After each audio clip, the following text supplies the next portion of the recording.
नमस्कार दोस्तों, स्वागत है आप सबका हमारी एजुकेशन क्लास में जिसका नाम है नालंदा जीएस एकेडमी और मैं हूं आपके साथ दीपक चौहान।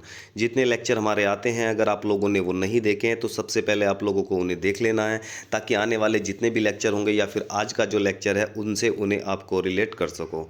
आज का लेक्चर आप लोगों के लिए काफ़ी ज़्यादा हेल्पफुल रहने वाला है। तो लेक्चर को स्टार्ट करने से पहले अगर आप लोगों ने वीडियो को लाइक नहीं किया है तो जल्दी से लाइक कर दें, दोस्तों को शेयर कर दें।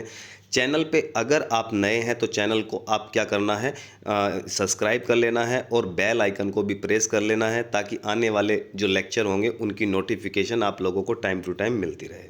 तो चलते हैं अपने लेक्चर की तरफ। आज का जो लेक्चर है वो हमारा रहने वाला है बंधुत्व या भाईचारे के ऊपर।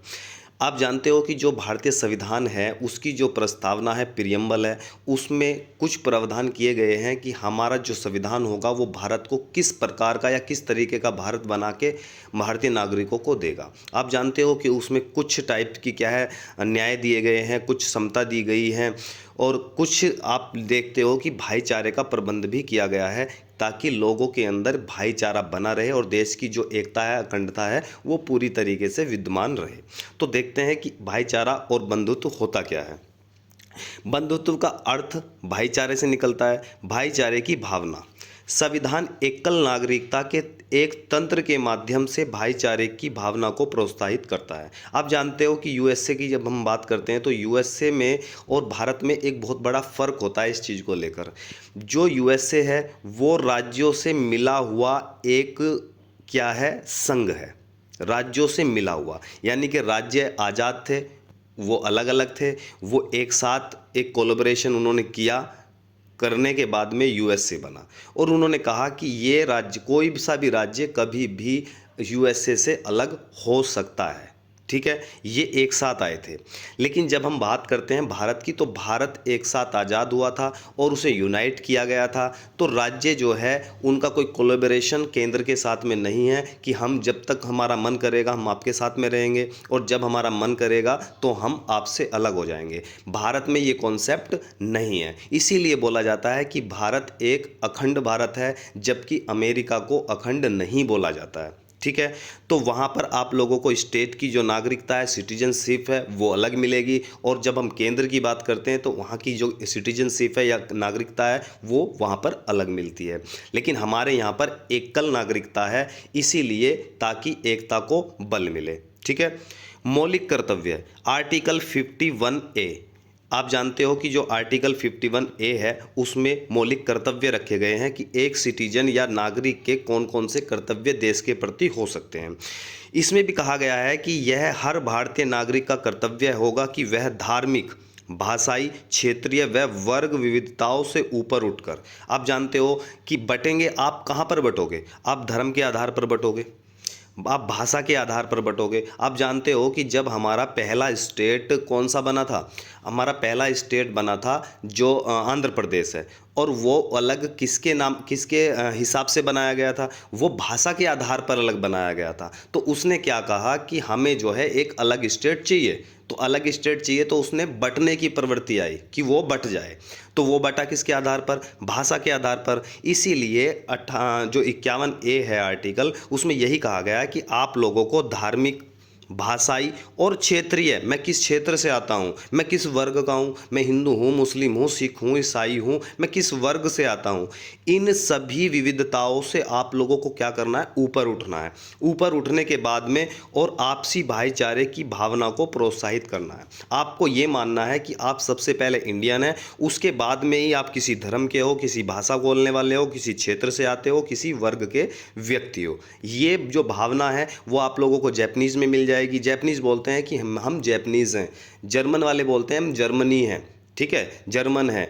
अगर फ्रांसीसी की बात करते हैं तो बोलते हैं कि हम फ्रांसीसी हैं। अमेरिका वालों की बात करते हैं हम अमेरिकन हैं। लेकिन भारत में इस तरीके की चीज़ों को बनाया जा रहा है लेकिन वो बन नहीं पा रही है क्योंकि वो सबसे पहले बोलते हैं कि हम हिंदू हैं, मुस्लिम हैं, सिख हैं, ईसाई हैं, हम किसी जाति विशेष में बटे हुए हैं। इसीलिए इस भारत की एकता को, अखंडता को बनाए रखने के लिए बहुत सारे प्रोविज़न, ये बंधुत्व जैसी चीज़ें भी संविधान में इसी वजह से डाली हुई हैं। अब यहाँ पर समझो, भाईचारा, भाईचारा कहाँ से पैदा होगा, सम्मान से। ठीक है। जब देश का एक व्यक्ति या एक नागरिक दूसरे नागरिक का सम्मान करेगा, जब सम्मान करेगा तो वो क्या कहेगा। अब भी आप गांव में देखते हो तो क्या बोलते हो, जो हिंदू है वो मुसलमान को बोलता है कि राम राम भाई, ठीक है, और वो बोलता है वालेकुम सलाम बोलता है। लेकिन कई बार इसका उल्टा हो जाता है, जब उसकी ईद आती है तो ईद आने पर हिंदू बोल रहा है कि भाई तन्ने ईद की राम राम, समझ रहे हो, ईद की राम राम। तो किसी ने पूछ लिया भाई ईद की राम राम नहीं होती तो ये तो वालेकुम सलाम बोलना चाहिए था। तो वो बोलते हैं कि हमारे यहाँ ऐसा ही होता है। जब आप गांव में जाते हो तो उनके यहाँ ऐसा ही होता है, क्योंकि बचपन से उनका जो भाईचारा है वो तोड़ने के लिए कोई राजनीतिक ग्रुप नहीं गया है, इसीलिए उनके यहाँ ऐसा ही होता है। लेकिन जहाँ जहाँ पर राजनीति ने दखल दिया, ऐसे लोगों ने दखल दिया, तो उनका भाईचारा आज भी आप लोगों को टूटता हुआ नजर आ रहा है। तो सबसे पहले एक दूसरे के प्रति क्या होता है, सम्मान होता है। सम्मान से क्या बनेगा, भाईचारा बनेगा। और जब भाईचारा बनेगा तो एक संगठन में लोग आप लोगों को मिलकर बैठते दिखाई देंगे। जब एक संगठन में लोग बैठेंगे उसे हम क्या बोलेंगे, एकता, ठीक है। यानी कि किसी भी धर्म, किसी की भाषा, किसी भी वर्ग को से बिलोंग करने वाला जो व्यक्ति है वो एक जगह इकट्ठा हो गया, तो उसे हमने क्या बोला, एकता। और एकता या यूनिटी जिसे हम बोलते हैं, तो यूनिटी जो होती है वो कल्चर के बेस पर कैलकुलेट की जाती है, कि कल्चर के बेस पर, ठीक है। जब ये यूनिटी बनेगी तो लोग इकट्ठा होंगे, एक साथ रहेंगे, मिलकर रहेंगे, प्यार से रहेंगे। तो अब कोई भी राज्य, कोई भी प्रदेश क्या कोशिश करेगा कि मैं भारत से अलग हो जाऊं, कभी भी नहीं करेगा, क्योंकि मिलकर रह रहे हैं सभी। और जब कोई भी राज्य देश से अलग होने की मांग नहीं करेगा तो इसे ही हम क्या बोलते हैं, उसके खंड नहीं होंगे, ठीक है। जब कोई अलग होने की बात नहीं करेगा तो भारत के खंड नहीं होंगे, तो भारत कैसा रहेगा, अखंड भारत रहेगा। तो इससे हमें क्या शिक्षा मिलती है कि अगर हमें भारत को अखंड भारत बनाना है तो हमें क्या करना पड़ेगा, एक दूसरे व्यक्ति की इज्जत करनी पड़ेगी, प्यार मोहब्बत एक दूसरे व्यक्ति से करना पड़ेगा।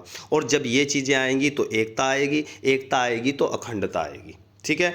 तो अब इनका आप देखते हो कि अगर देश का किसी ने नाश करना है तो क्या किया, आप देखते हो कि अगर किसी भी नेता ने, किसी भी एक तरीके से मिनिस्टर ने, या फिर किसी भी राजनीतिक पार्टी को देश का अगर अखंडता का नाश करना है, उसे देश के टुकड़े करने हैं, तो उसे सबसे पहले काम क्या करना पड़ेगा, उसे एक दूसरे के दिलों से प्रेम को ख़त्म करना पड़ेगा, प्यार मोहब्बत को ख़त्म करना पड़ेगा, भाईचारे को ख़त्म करना पड़ेगा, हिंदू मुस्लिम को लड़ाना पड़ेगा। अगर कोई भी मिनिस्टर, कोई भी पार्टी, कोई भी राजनीतिक पार्टी अगर एक दूसरे को लड़ाने का काम करती है तो आप जानते हो कि सम्मान से, लड़ाई से वो चीज़ें कहाँ तक जाएंगी, वो भारत के टुकड़े होने तक जाएंगी, समझ रहे हो। क्योंकि सम्मान, प्रेम का जो रास्ता है वो सीधा अखंड भारत से जुड़ा हुआ है। बंधुत्व के प्रकार, संविधान की प्रस्तावना में 2 प्रकार के बंधुत्व को सुनिश्चित किया गया है। पहला, व्यक्ति का सम्मान। देखो संविधान भी बोल रहा है अगर व्यक्ति का सम्मान नहीं है तो भाईचारा आप ला ही नहीं सकते हो, कितनी भी कोशिश आप कर लो। देश की एकता और अखंडता, और भाईचारा नहीं होगा तो देश में एकता नहीं होगी, और जब देश में एकता नहीं होगी तो देश में अखंडता नहीं होगी, और अखंडता नहीं होगी तो जिस तरीके से जब भारत आज़ाद हुआ था तो मैक्सिमम देशों ने यही कहा था कि जितनी भारत में विविधता है, जितने प्रकार के लोग हैं, ये ज़्यादा दिन यूनाइट नहीं रह सकता है, वो एक में नहीं रह सकता है, उसके इतने टुकड़े होंगे कि आप गिन नहीं पाओगे। और आज भी जो आतंकवादी हैं और बहुत सारे संगठन ऐसे हैं, बहुत ज़्यादा राजनीतिक पार्टियां ऐसी हैं जो देश के टुकड़े ही चाहती हैं। इसीलिए तो वो देश के नागरिकों के दिलों में से प्रेम खत्म कर रहे हैं, प्यार खत्म कर रहे हैं, भाईचारा खत्म कर रहे हैं, ताकि एकता खत्म हो जाए और देश के टुकड़े हो जाएं। लेकिन आप लोगों को ऐसा नहीं करना है, करने देना है, और सोचना है, समझना है, पढ़ना है कि सम्मान, व्यक्ति का सम्मान, एकता, अखंडता सभी से जुड़ा हुआ है, उसी से ये देश बंधा हुआ है। इसीलिए संविधान की प्रस्तावना में अखंडता शब्द को 42वें संविधान संशोधन 1976 में जोड़ा गया था, ताकि अगर आप लोगों से बोला जाए कि देश में प्रेम बना के रखो, उसके बावजूद भी आप नहीं मानते हो, तो इन्होंने क्या कर दिया, ये संविधान के अंदर ही जोड़ दिया अखंडता वर्ड, कि भारत एक अखंड देश है और उसके टुकड़े नहीं हो सकते हैं, कोई भी राज्य उससे अलग नहीं हो सकता है। संविधान सभा के प्रारूप समिति के एक सदस्य थे के.एम. मुंशी। उन्होंने कहा कि व्यक्ति के गौरव का अर्थ यह है कि वह संविधान न केवल वास्तविक रूप में भलाई तथा लोकतांत्रिक तंत्र की मौजूदगी सुनिश्चित करे, बल्कि यह भी मानता है कि प्रत्येक व्यक्ति का व्यक्तित्व पवित्र हो, ठीक है। इस पर किसी व्यक्ति के गौरव को सुनिश्चित करने वाले मौलिक अधिकार व नीति निर्देशक तत्वों के कुछ प्रावधान पर भी बल देते हैं। यानी कि जो आपके नीति निर्देशक तत्व हैं और मौलिक अधिकार हैं उसमें भी बंधुत्व की भावना को बताया गया है। जैसे आर्टिकल 51A में कहा गया है कि भारत के हर नागरिक की यह जिम्मेदारी होगी कि वह किसी भी स्त्री के गौरव को ठेस पहुंचाने वाली किसी भी हरकत का वो त्याग करे। अगर कोई भी महिला है, देश की महिला है, अगर उसके गौरव को किसी भी प्रकार से ठेस पहुंचती है तो ऐसे कर्म, ऐसी हरकत किसी भी व्यक्ति को नहीं करनी है। और भारत की संप्रभुता, एकता और अखंडता की रक्षा करनी है। समझ रहे हो? यानी कि किसी के सम्मान का जो लिंक है वो सीधा सीधा भारत की एकता और अखंडता पर पड़ा है। अगर एक भी व्यक्ति के साथ में आप देश के अंदर गलत करोगे तो उसके मन में जो भावना पैदा होगी वो बहुत गलत पैदा होगी। आप क्या देख रहे हो? आतंकवादी, ये क्या है? ये इसी तरीके की चीज़ें हैं। आप देख रहे हो नक्सलवादी, ये सरकार की किसी ना किसी चीज़ों से इनका क्या है, इनके विचार नहीं मिले हैं, उनके साथ कुछ गलत हुआ है, इसीलिए वो सरकार के अगेंस्ट खड़े हो गए। तो इससे क्या हुआ? एकता भंग हो गई। जब एकता भंग हो गई तो अखंडता चली गई। ठीक है। तो आप लोगों को क्या करना है, किसी भी व्यक्ति के गौरव को, उसके सम्मान को ठेस नहीं पहुंचानी है। अगर आप लोगों को एक यूनाइट इंडिया बनाकर रखना है।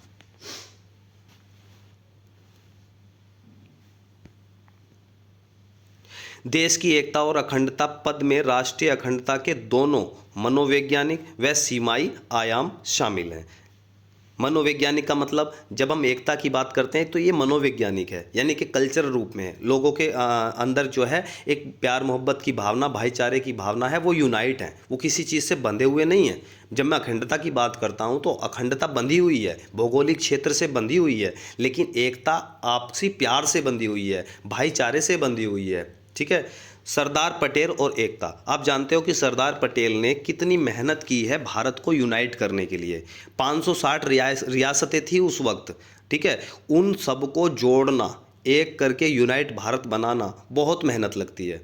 जो आज सरदार पटेल की मूर्ति पर फूल चढ़ाते हैं, उन्हें मानते हैं, और वही लोग एकता को भंग करने की बात करते हैं। क्यों? क्योंकि जब वो आपस में हिंदू मुस्लिम को लड़ाएंगे, किसी भी धर्म को, जाति को आपस में लड़ाएंगे, तो वो कहीं ना कहीं क्या कर रहे हैं, सरदार पटेल के जो विचार थे, उनकी जो भावना थी, उस पर वो ठेस पहुंचा रहे हैं, उस पर वो चोट कर रहे हैं।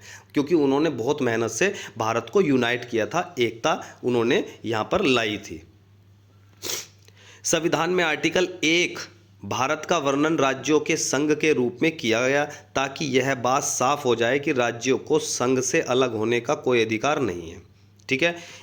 इसने भारतीय संघ की बदली न जा सकने वाली प्रकृति का परीक्षण होता है, और इसका उद्देश्य राष्ट्रीय अखंडता के लिए बाधक सांप्रदायिकता, क्षेत्रवाद, जातिवाद, भाषावाद आदि जैसी बाधाओं पर पार पाना इसका मकसद था। यानी कि आर्टिकल में भी लिख दिया कि भारत क्या है, एक राज्यों का संघ है, जो कोई भी राज्य इससे अलग नहीं हो सकता है। ठीक है। ये रहा आपका बंधुत्व। जब भारत की हम अखंडता की बात करते हैं तो देखो ये यूनाइटी है, यानी कि सभी लोग अपने देश में क्या होता है, मिलजुल कर रहते हैं। एक दूसरे का जो फेस्टिवल है इसे वो एंजॉय करते हैं, उसकी रिस्पेक्ट करते हैं, उसके कल्चर की रिस्पेक्ट करते हैं। आप जाओगे तो साउथ में कुछ और कल्चर मिलेगा, आप नॉर्थ में जाओगे तो कुछ और कल्चर मिलेगा, और वो एक दूसरे का सम्मान करते हैं। वो लोग इधर घूमने आते हैं, हम उधर जाते हैं, एक दूसरे के फेस्टिवल में शामिल होते हैं। तो उसी से बनता है आप लोगों का अखंड भारत। जब मैं अखंड भारत की बात करता हूँ तो उस समय पे ये जितने भी कंट्री आप यहाँ पर देख रहे हो, पाकिस्तान है, अफगानिस्तान है, बांग्लादेश है, ये सब भारत का हिस्सा हुआ करते थे। और ये किसी ना किसी वजह से टूटकर क्या हुआ भाई, पाकिस्तान ने अलग देश की मांग करी। क्यों करी? क्योंकि कहीं ना कहीं वो यहाँ की जो लोग थे या यहाँ की जो सत्ता थी उससे क्या हुआ, उसे नाराज़गी हुई, इसलिए उन्होंने सोचा कि हम मुसलमानों के लिए अलग देश हमें चाहिए। तो कहीं ना कहीं जो नफ़रत है उसी से भारत के टुकड़े हुए, और आगे भी संभावनाएं यही जताई जाती हैं कि अगर आप लोगों ने देश के अंदर नफरती चीज़ें बंद नहीं की हैं तो ये आगे भी टूट सकता है। अगर आप लोगों को अखंड भारत बनाना है तो आप लोगों को एक दूसरे के फेस्टिवल का सम्मान करना पड़ेगा, एक दूसरे व्यक्ति का सम्मान करना पड़ेगा, आपस में भाईचारे की भावना उसे बढ़ाना पड़ेगा, एकता को बढ़ाना पड़ेगा, तभी हम अखंड भारत बनकर यहाँ पर रह सकते हैं। ठीक है। अगर मैं बात करूं कि 2014 के बाद से काफ़ी लोगों ने भारत की नागरिकता छोड़ दी है। 2022 में तो हद हो गई, लगभग 2.25 लाख लोगों ने भारत की नागरिकता छोड़ी है। अगर भारत में इतना ही अच्छा है, सब कुछ अच्छा है, तो ये लोग भारतीय नागरिकता छोड़कर क्यों गए हैं? आप जानते हो कि अगर आप अपने देश का माहौल बहुत अच्छा रखेंगे तो दूसरे देशों के लोग भी यहाँ पर आकर रहने की कोशिश करेंगे। लेकिन अगर आप यहाँ का माहौल बिगाड़ कर रखोगे तो यहाँ के लोग खुद ही किसी दूसरे देश में जाकर शरण ले लेंगे। तो आप लोगों को भारत का माहौल, भारत की एकता, भारत की अखंडता को बनाए रखना है, प्रेम प्यार को बढ़ाए रखना है, ताकि भारत जो है, अखंड भारत का जो सपना है वो बना रहे और आगे भी अखंड भारत बना रहे। ठीक है, तो आज के लिए इतना ही। अगर वीडियो आप लोगों को पसंद आई है तो वीडियो को लाइक ज़रूर कर दें, दोस्तों को शेयर कर दें, और चैनल पे अगर आप लोग नए हो तो चैनल को सब्सक्राइब कर लें। मिलते हैं नेक्स्ट लेक्चर में, जब तक के लिए दीजिए हमें इजाज़त। जय हिंद, जय भारत।